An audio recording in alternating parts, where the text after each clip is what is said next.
Alô, amigos. Hoje é o dia 3 de julho de 2026. Estamos na véspera dos 250 anos de independência dos Estados Unidos, onde eu me encontro no momento de volta ao estado de Connecticut, depois de uma passagem pelo Rio de Janeiro. Eu sou José Inácio Werneck, e aí vocês têm Celina Cortes e Humberto Borges, que estão no Rio de Janeiro.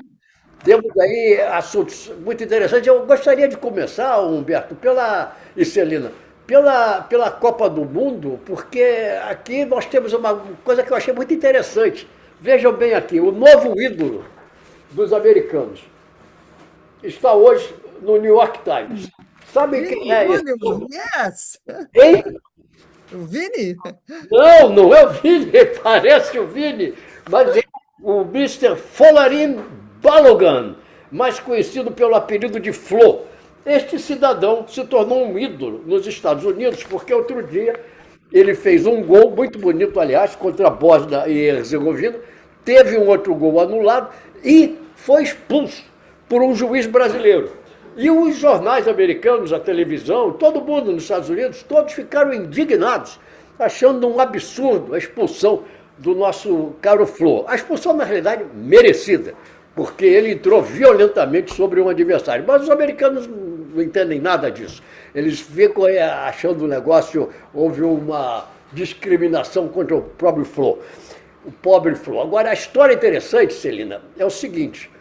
Nessa mesma semana, a Suprema Corte dos Estados Unidos acaba de decidir que quem nasce nos Estados Unidos é cidadão americano, É, contrariando o que o governo de Donald Trump queria.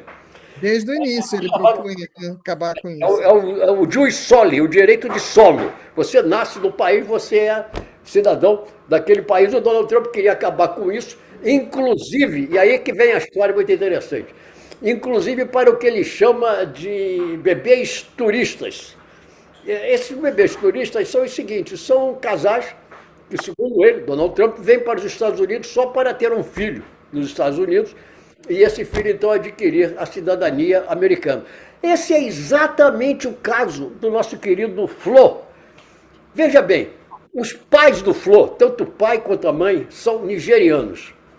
O nosso querido Flo cresceu na Inglaterra, formou-se como jogador de futebol na Inglaterra. Depois resolveu jogar pelos Estados Unidos. Agora, por quê? Porque quando a mãe dele estava grávida, já de 9 meses, o casal veio visitar Nova York.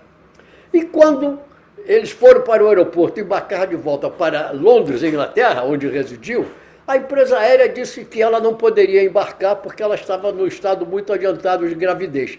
Então, o nosso querido Flo nasceu nos Estados Unidos e, segundo agora entende a Suprema Corte, e com toda razão, porque isso é a 14ª emenda constitucional, ele é cidadão americano. Agora fica aí a pergunta, foi realmente por acaso que a mãe dele estava grávida nos Estados Unidos e a empresa aérea não deixou ela embarcar de volta, ou foi tudo tramado para realmente ele nascer nos Estados Unidos e adquirir a cidadania americana? O fato é que ele está aqui, é o grande herói do futebol dos Estados Unidos no momento.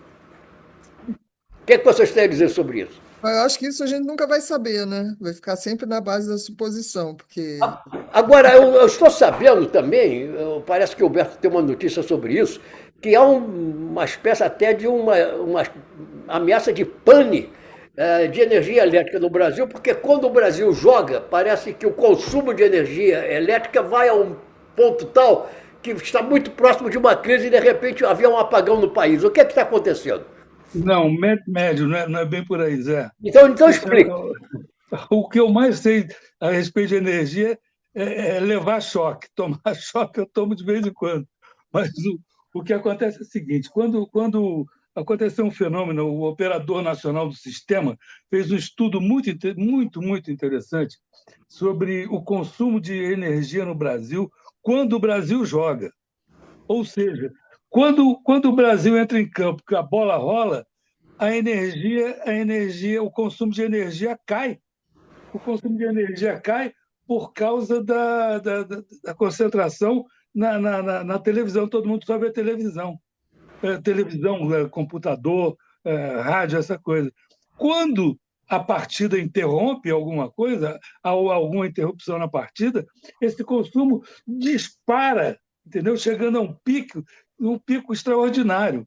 Ou seja, as pessoas terminam a partida, por exemplo, de futebol, as pessoas levantam, vão ligar, vão tomar banho, vão ligar o ferro elétrico, vão fazer a máquina de lavar, vão fazer as suas atividades comuns, e então a energia volta a subir. Mas quando a bola rola, a energia cai, entendeu? Olha, interessante. Muito interessante. Agora, isso tudo é medido em hertz. A, eu posso até ler um pedaço aqui, porque, na verdade, eu não sou um, o pior especialista do assunto. E então, o que acontece? O maior experimento de engenharia elétrica da Copa do Mundo não aconteceu no estádio. Enquanto milhões de brasileiros acompanhavam o placar do Brasil-Japão, a outra partida, muito menos visível, acontecia no centro de operação do Sistema Interligado Nacional. O desafio não era entre o Brasil e o Japão, era o sistema operado em hertz, e os gráficos divulgados pelo operador nacional do sistema mostraram um fascinante comportamento de milhões de pessoas se transformaram no mesmo tempo numa gigantesca curva. 51 milhões de pessoas reagiram ao mesmo tempo numa curva gigantesca de operação elétrica que, vamos dizer, equivalente à carga, entendeu? De uma das maiores operadoras, de uma das maiores geradoras do mundo, que é Itaipu. Agora, isso tudo, mais interessante para mim, entendeu? Que não entendo nada disso daqui. Se vocês quiserem, eu posso ler, mas é um pouco mais complicado. Espera aí. O mais interessante disso para mim é que isso é medido em hertz. E a batida do coração? Isso daí já não é a operadora do sistema, isso daí já sou eu que fui buscar essa informação. A batida de um coração, de um brasileiro ou de um japonês, o japonês também tem coração, também gasta energia, né? Então, equivale um coração normal, equivale a 1 Hz, 1 Hz por minuto, ou seja, por segundo. Você tem de 1 a 120 Hz por minuto. Tá? Então, você imagina se você juntar todos os Hz, um coração é a mesma energia dessa luz aqui. Ó. Bom, então, se você juntar Hertz por Hertz, um fenômeno planetário extraordinário está acontecendo nas partidas de futebol, e a gente está pensando que é só o gol, que é só a bola. Coisa nenhuma. É fantástico. Então, se você conecta essas coisas todas, você tem um fenômeno planetário magnífico, lindíssimo, que acontece durante a partida de futebol. Agora, se você quiser, eu leio isso daqui, mas é um pouquinho... Não, o importante é isso, era você esclarecer, porque parecia, pelo que me disseram, que o consumo de energia elétrica vai a tal ponto, quando joga o Brasil, que pode até haver uma pane no sistema de energia. Isso me lembra uma coisa. Foi isso aí que me disseram. Então, olha só, vou ler um pedacinho. A demanda elétrica do país diminui continuamente, diminui quando o jogo começa, a demanda elétrica diminui continuamente até atingir 66.515 megawatts, uma redução máxima uma redução de 21% em relação ao perfil esperado para aquele dia. Ou seja... Então, pelo que você está dizendo, é o contrário. Quando o Brasil joga... O contrário. Cai exatamente ao contrário. Quando o Brasil porque ninguém está fazendo nada, é isso? Exatamente. Ninguém está fazendo nada, então cai, tudo bem. Quando o Brasil entra em campo, a energia, o consumo de energia cai potencialmente. Agora, quando tem um intervalo, é como se você ligasse os hertz de todos os corações, entendeu? Aí tem um pique de energia extraordinário que chega ao consumo de uma Itaipu. É exatamente o contrário. Quando joga, então fica todo mundo desesperado, fica batendo no coração. Mas os aparelhos de café, chuveiro elétrico, máquina de lavar, serviço que gasta energia, para. Ah, perfeito. Aí recomeça quando o Brasil, quando acaba o jogo, tudo bem. Quando Agora, acaba o você está jogo, quando falando, acaba o jogo, tem uma explosão de consumo de energia que chega a alguma coisa, deixa eu te dizer aqui, exatamente. Deixa eu ver se eu consigo ler aqui. Ah, sim. Se esse equilíbrio ela chega a uma variação de 59.099. Espera aí, estou até perdido aqui. nós não somos, nós não somos grandes especialistas no assunto. Você, Não, nós não somos, não. Nós somos péssimos nesse assunto, mas o que me deixa mais incrível é que durante os 90 minutos o Brasil não assistiu apenas a uma partida de futebol. Ele assistiu, sem perceber, a uma das maiores experiências de engenharia elétrica em tempo real, bom, muito entendeu? bem. Já que você está No falando sistema, em no engenharia, sistema. já que você Sim, está falando em engenharia elétrica, eu vou fazer uma pergunta que de repente me ocorreu. Eu já tratei desse assunto ultimamente. O governo Lula decide ou não decide levar Angra à frente? Porque como está, não pode continuar. Uma indecisão que se estende. São 40 anos que o Brasil está esperando essa usina. E o Lula não, não tinha uma Se ele resolver tocar para frente, vão dizer que é só por causa da eleição. Não é o momento para tomar essa Bom, decisão. o problema é esse, é que nunca é o momento. É um recorde mundial. Enquanto outros países estão cada vez mais construindo usinas nucleares, porque é uma solução, inclusive, porque não contribui para o aquecimento global, porque não produz gases de efeito estufa, o Brasil está há 40 anos para decidir isso e não decide. Bom, vamos em frente, não adianta a gente. mas peraí, Zé, tem um detalhe aí. Enquanto o Brasil não decide se vai fazer, tem um problema extraordinário que é exatamente o motivo, a alegação de Israel e dos Estados Unidos para a guerra no Irã, que é para não fazerem uma usina nuclear lá, entendeu? Para não fazerem uma usina, porque eles acham que a usina nuclear, os países, as potências, entendeu? Bélicas, acham que só serve para fazer bomba atômica. Quando você precisa de energia, como nós aqui no Brasil, e de repente, quando o jogo termina, há uma explosão, de repente o sistema consome toda a energia do país, entendeu? Olha, Quando as pessoas ligam a máquina. E então, agora, o mais interessante disso tudo é que a nossa energia atômica, a nossa Angra 3, a maior parte, o maior investidor de Angra 3, quem é? é É aquele criador de gás, JBS. JBS, né? Estou sabendo. É o produtor de carne, é aquele cara que vende carne para o mundo inteiro. E o Brasil é o maior produtor do mundo, tem um rebanho de 230 milhões de cabeças de gado, É. Mas,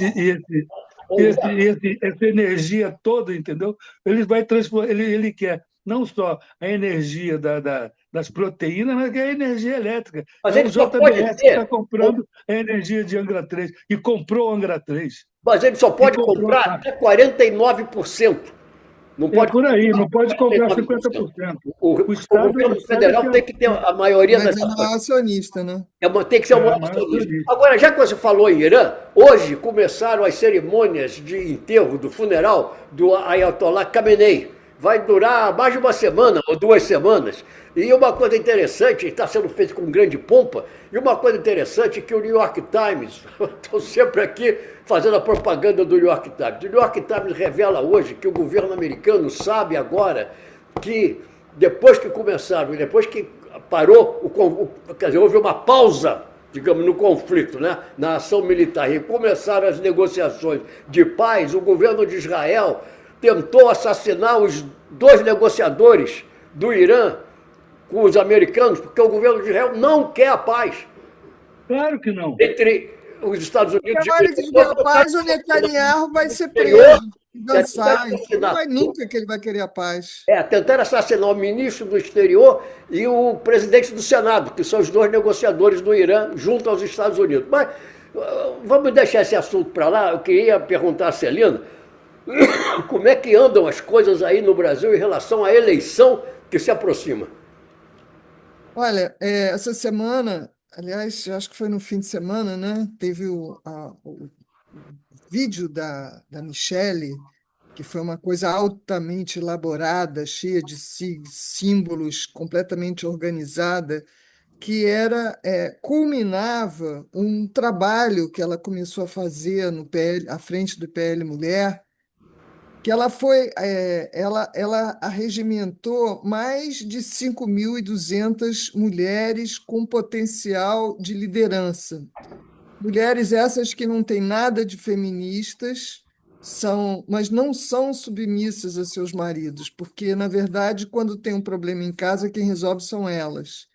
Então, e a Michelle é uma líder evangélica, né? Então, ela deu um primeiro passo para uma criação, para um desenvolvimento de uma teocracia aqui no Brasil, né? Porque Teocracia quem feminina? manda teocracia, pois porque a teocracia é masculina, é, né? Mas a teocracia da Michelle é todo o poder às mulheres, mulheres reacionárias. E, bom, então isso é uma questão que está surgindo, mas aí já teve várias revertérios. Primeiro, bom, ela teve uma briga, ela desafiou o Flávio Bolsonaro. Ela ficou danada da vida, porque ela não, ela soube pela mídia que o Bolsonaro tinha indicado o Flávio como o candidato sucessor dele. Então, e ela nunca se deu bem com os filhos do Bolsonaro, o pior deles é o Carlos, que ela é mais brigada, mas enfim, nunca se deu bem com nenhum deles. E acontece que a Michelle, ela é muito mais bem estruturada do que o Flávio. Então surgiu uma rixa, uma competição, bom, teve gente que disse que a candidatura do Flávio já morreu. Aliás, a gente tem ouvido falar isso desde que o Intercept mostrou as ligações entre o Flávio e o Daniel Borcaro. Bom, e aí essa Posso dar semana. uma parte, Celina? Eu falando Hein? aqui de longe, apenas uma pessoa que passou agora um mês no Brasil, eu acho que esse Flávio Bolsonaro não tem o menor carisma. Ele é um pateta, ele É, é um pateta. Ontem ele chegou ao cúmulo de mandar, eu não sei se foi ontem, mas ontem veio à tona a carta que ele mandou para o Trump, pedindo para o Trump adiar o tarifaço para depois das eleições, porque ele estaria favorecendo o Lula, que não é o candidato dele, Trump. Então, apenas adiar, né? esse pateta, ao invés de dizer que ele é contra o tarifaço, É. não, ele pede para o Trump adiar porque o tarifaço estaria favorecendo o Lula. E aí, digamos, se o Lula ganhasse a eleição, se ganhar a eleição, aí ele vai pedir que aí sim o Trump aplique o tarifaço, né? É isso, é isso. E isso me Aí lembra. agora ele está dizendo que ele vai para os Estados Unidos para defender o PIX. Quando o nosso PIX começou a ser estremecido por todas essas atitudes dos Bolsonaros aqui no Brasil, Por nos falar, Estados Unidos. é, E outra coisa, o Paulo Figueiredo, que é o neto do ditador João Batista, que gostava mais de cheiro de cavalo do que cheiro de gente. aliás, dizia isso, né? Essa semana ele postou um vídeo dizendo que mulher não tem capacidade para votar, Certo. principalmente as solteiras, porque as solteiras É. votam em quem elas querem Quem falou e, isso? e as casadas, pelo menos as casadas, votam de acordo com o marido. E ela deu um exemplo nos Estados Unidos É. que se as mulheres decidissem todas as eleições, que todos os candidatos eleitos seriam os democratas. É. A Quem falou exceção, isso, Celina? o Paulo Figueiredo, Falou isso, que as mulheres não é, deveriam e, votar. Certo. e a exceção que o único candidato que as mulheres votaram nos Estados Unidos foi o Ronald Reagan, É.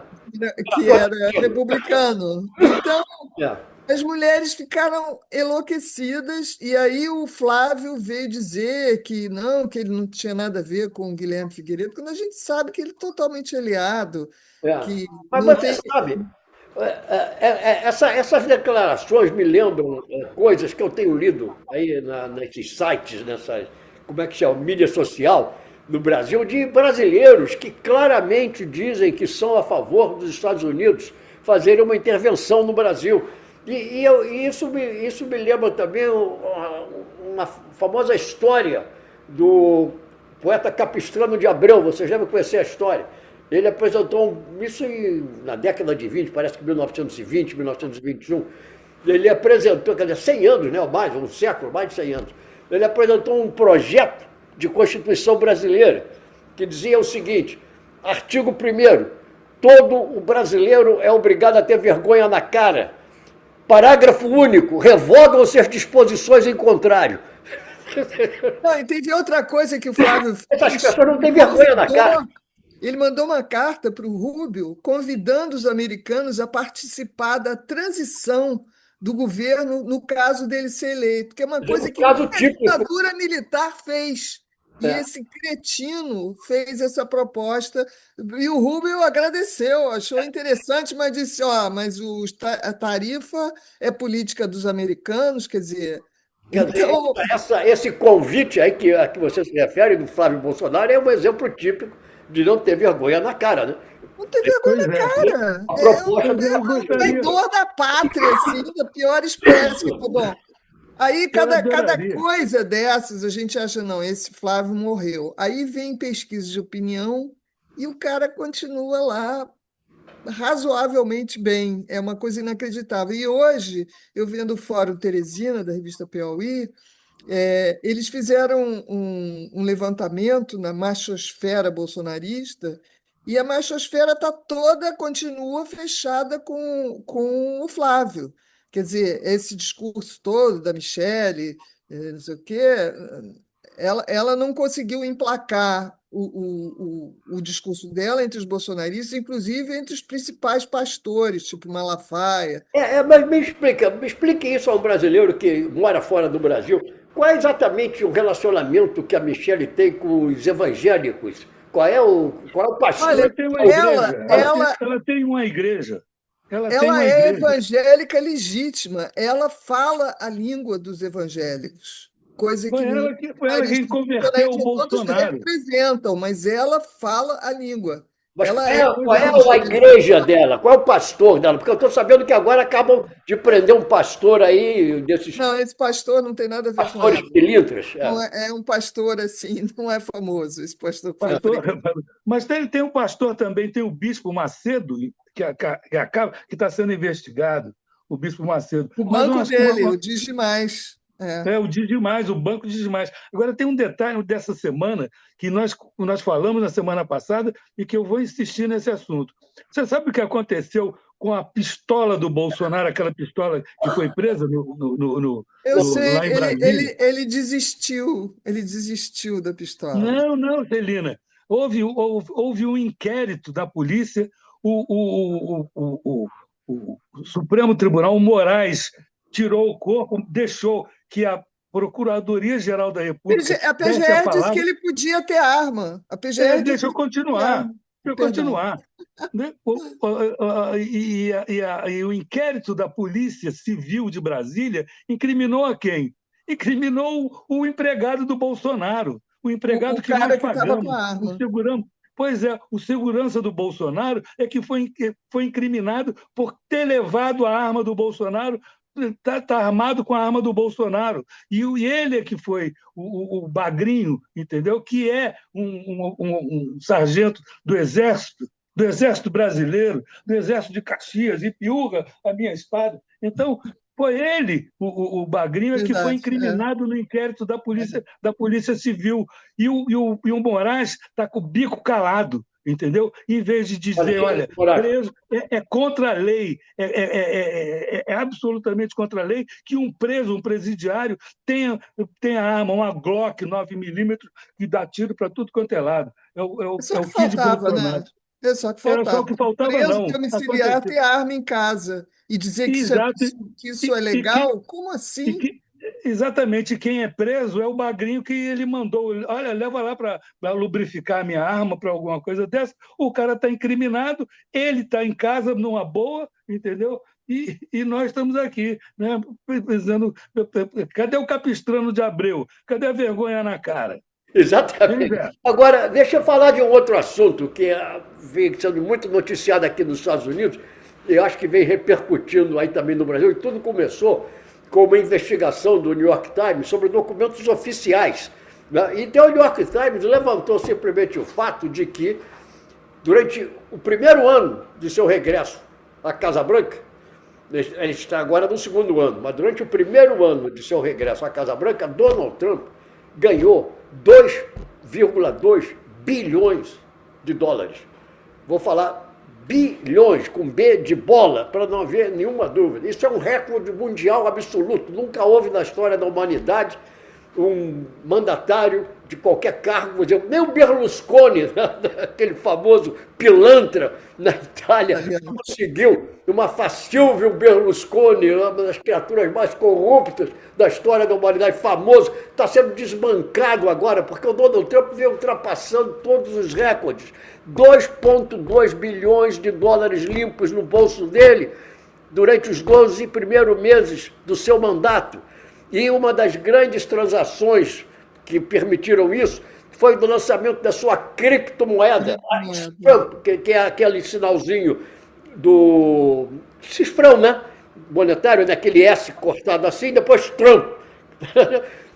Só isso valeu a ele metade desses 2,2. Mas não apenas eles, ele, os filhos e as mulheres. Não, os filhos. Não, a mulher dele também ganhou em outros negócios. Isso foi tem outras moedas, filhos e as mulheres que também ganharam, mas isso é limpo para ele. Quem administra tudo são os filhos. Mas limpo para o bolso do Donald Trump, 2,2 bilhões de dólares, sendo que metade disso da tal criptomoeda. Agora, vocês conhecem um golpe no mercado de ações chamado, como é que é?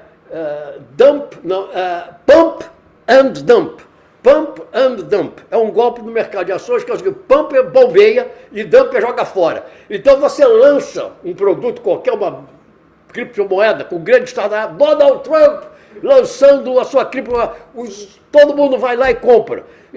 Aí no mesmo dia, quando a moeda chega lá no píncaro, ele e os comparsas dele vendem tudo, fazem um lucro fantástico, e os otários ficam segurando a bolsa. Estão avisando aqui que o programa acabou. O programa acabou? Estão avisando aqui.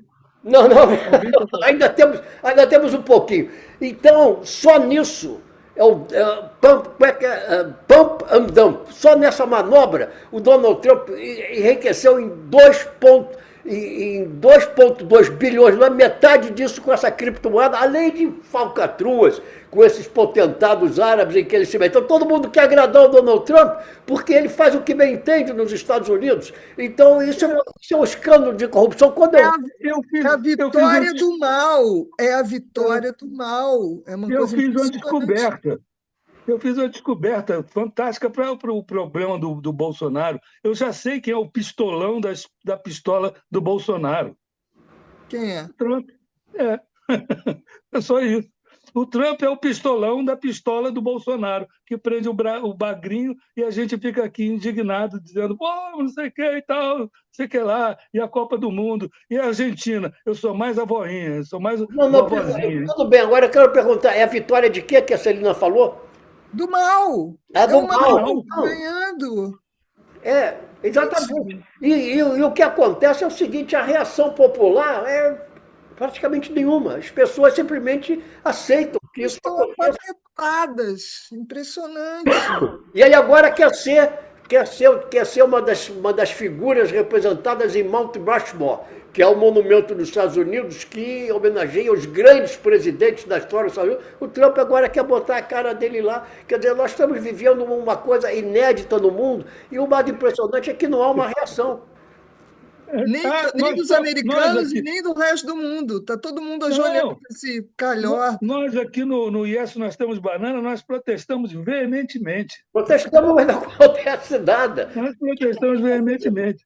Agora, Nós somos, voltando aí à Copa do Mundo, para encerrar o programa, vamos dar mais uma pincelada, e falando desse cidadão aqui, o Flo, que ficou famoso, os americanos estão reclamando muito, não sei o quê, e citam um lance do Lionel Messi, num dos jogos da Argentina aí, que cometeu uma falta parecida e não foi expulso. Mas o problema é o seguinte, o Lionel Messi deveria ter sido expulso. Não é dizer que o americano não merecia ter. O brasileiro, o juiz brasileiro que deu o cartão vermelho a ele, acertou. Agora, o problema é que o Lionel Messi, essa é que é a verdade, é tratado com luvas de pelica. Ele é um jogador, agora ele cometeu uma falta que era uma falta para ser expulso e deixaram passar porque é o Lionel Messi. Agora vamos ver, vocês acreditam aí no Brasil? O Brasil agora vai pegar a Noruega, um país que jamais perdeu para o Brasil, hein? A seleção da Noruega nunca perdeu para a seleção brasileira. Vamos ver o que vai acontecer. Que medo. Eu vou fazer o seguinte, eu vou apostar na Noruega, porque todo país que eu aposto perde. Então tá. E vamos ver como é que vai ficar aí o pico do consumo de energia quando acabar o jogo, né? Vai ser enorme. Mas aí é domingo, de repente as pessoas não vão ligar a máquina de lavar, essas coisas. Talvez não seja essa loucura toda. Eu vou escrever sobre isso, que é muito interessante, eu não consegui explicar direito. Então explica. Fala, Humberto, você tem ainda 2 minutos, pode falar. Não, eu vou escrever sobre isso no Facebook para explicar, porque eu acho que é muito interessante, muito importante, e eu não expliquei direito. Peço desculpas ao nosso imenso público. Você vai botar no Facebook. Tá. Eu vou escrever sobre isso.